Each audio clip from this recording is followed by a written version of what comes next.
আমরা সবাই অপেক্ষা করছি ওনার জন্যই। সো আমরা অনেক বলেছি, আমি তো অনেকই বলেছি। সো আমি শর্মিলা মাসি আর ঋতুকে বলবো, please, everybody is waiting to hear from you. In the sense, তোমার এই যে এতদিন পরে বাংলা ছবি করলে, 14 বছর পরে, এবং এখানে এসে what is the feeling you have? আমার মনে আছে, আমি এটা সকলের সামনেই বলতে পারি, আমি মেসেজে ওনাকে বলেছিলাম, আমি খুব প্লিডিংলি, যে পুরো কলকাতা শহর, পুরো বাংলা ওয়েট করছে শর্মিলা ঠাকুরের জন্য। সো হ্যাঁ, মোটেই হ্যাঁ, মানে এটা আমি ডিসএগ্রি করলাম।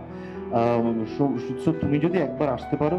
সো ওনার শরীর খুব একটা ভালো নেই এবং ছিলও না, তার মধ্যেও যে এসছেন, মানে আমরা আপ্লুত, আমরা পুরো ভাবনা আজকাল টিম, আমাদের পুরাতন টিম, আমরা আপ্লুত, এবং আমরা বলতেও পারছেন না উনি